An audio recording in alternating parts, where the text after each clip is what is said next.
SSC 2027 সালের পরীক্ষার্থীদের জন্য তৃতীয় অধ্যায়ের সাজেশন অনুযায়ী আমরা দ্বিতীয় ক্লাস করছি। দ্বিতীয় ক্লাসে তৃতীয় অধ্যায়ের 3.1 অঙ্ক নং 8 করছি। পূর্বেই আমরা সাজেশনে কি আছে সেটা দিয়ে দিয়েছি। এই তৃতীয় অধ্যায় থেকে যে অঙ্কগুলো করতে হবে 3.1 8 নং একটি অঙ্ক। তো 8 নং অঙ্কটি আমরা দেখতে পাচ্ছি a plus b equal to √7 এবং a minus b equal to √5 হলে প্রমাণ করো যে 8ab into a square plus b square equal to 25। আমরা প্রমাণ করব 8ab into a square plus b square equal to 24। তো এই 24 আমরা যদি প্রমাণ করতে চাই তাহলে আমরা লিখি লেফট হ্যান্ড সাইড, বাম পক্ষ। আমাদের বাম পক্ষ কি আছে? বাম পক্ষ 8ab into a square plus b square, এই অঙ্কটা আমাদের আছে বাম পক্ষে। এটা থেকে আমাদের 24 রেজাল্ট তৈরি করতে হবে, তাহলে এই অঙ্কটা হয়ে যাবে। তো আমরা এই অঙ্কটা করার জন্য খুব সহজ দুইটা সূত্র ব্যবহার করতে পারবো। যদি এই 8ab কে দুইটা খণ্ডে বিভক্ত করি, সেটা কিরকম? এই যে এই পাশে আমি দেখাই দিচ্ছি। যদি আমরা লিখি 4ab into 2 তাহলে কত হয় দেখো, এটা রেজাল্ট হবে 8ab। অর্থাৎ আমরা অঙ্ক করার জন্য আমরা বিভিন্ন কৌশল অঙ্কে ব্যবহার করব, যে কৌশলগুলির মাধ্যমে আমরা আমাদের উত্তরের দিকে যেতে পারি। এখন দেখো 8ab কে যদি আমরা 4ab into 2 এতটুকু করি, আমাদের অবশ্যই এই 4ab into 2 এটার সাথে গুণ হবে a square plus b square। এই যে লিখছি আমি 4ab গুণ করছি 2 ছিল, তাহলে আমরা এই দুইটার সাথেও যদি আমরা এই ব্র্যাকেট দিয়ে এটা a square plus b square গুণ আকারে রাখি তাহলে কোনো সমস্যা নাই। আশা করি তোমরা বুঝতে পেরেছো আমি কি করেছি। এখন এটা কেন করলাম, এরকম কেন করতে হবে, এইটা দেখার জন্য তোমরা দেখো, তোমরা অবশ্যই সূত্র পড়েছো, বিভিন্ন রকমের সূত্র 6, 7, 8 তোমরা পড়েছো।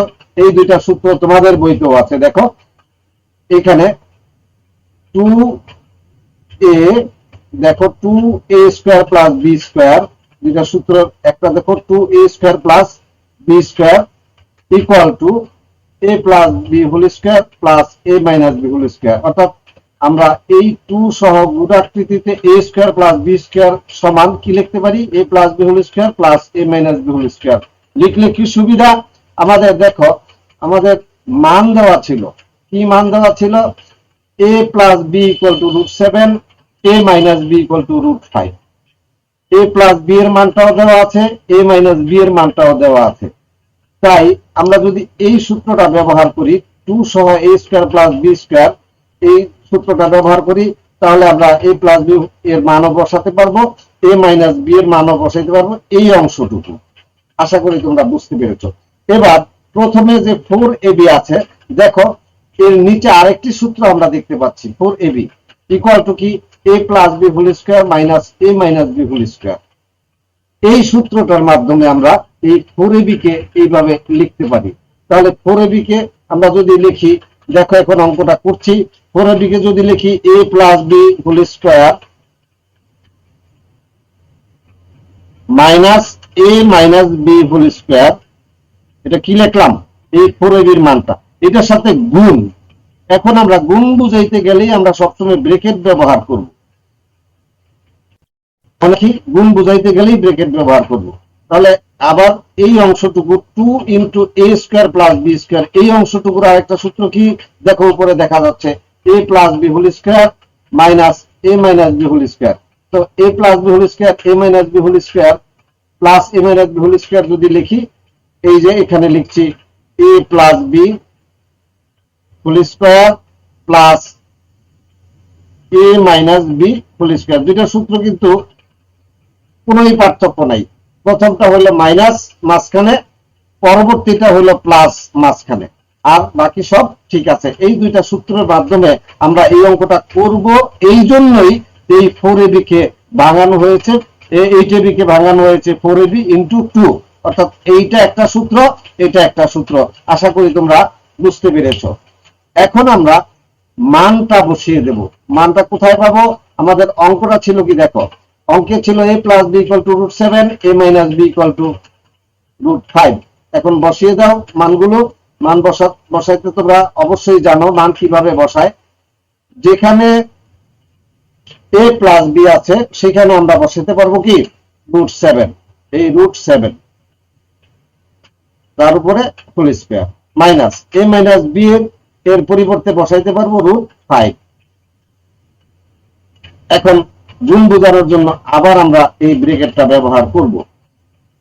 এটা হলো √7, তার উপরে দিব আমরা স্কয়ার প্লাস √5, তার উপরে দিব আমরা স্কয়ার। আশা করি তোমরা এই অংশটুকু বুঝতে পেরেছো। এবার আমরা রুট আর স্কয়ার কেটে দেব। তোমরা যারা জানো না তারা এখন জানো রুট আর স্কয়ারের মান সমান, স্কয়ার আর রুট মান সমান। এটা কেন হয় সেটা বোঝার জন্য, অর্থাৎ কোনো কিছুর উপর যদি রুট থাকে, মনে করো এরকম, সেটা এরকম থাকে √a, মনে করো আছে কি √a লিখছি আমি। দেখো এটা সমান সমান আমরা লিখতে পারবো a এর পাওয়ার 1/2। দেখো আমি বুঝিয়ে দিচ্ছি। এখন এই রুটের মান 1/2, যদি এটার উপরে স্কয়ার দিই তাহলে এটার উপরে একটা স্কয়ার। দেখো স্কয়ার, এখন 1/2 কে গুণ 2 দিয়ে, কি এটাও পাওয়ার এটাও পাওয়ার গুণ হয়, তাহলে 2 দিয়ে যদি গুণ হয় 1/2 কে যদি আমরা 2 দিয়ে গুণ করি, 2 কি হয় কাটা যায়। এইভাবেই এই স্কয়ার আর রুট কি হয় কাটা যায়। আশা করি বুঝতে পেরেছো।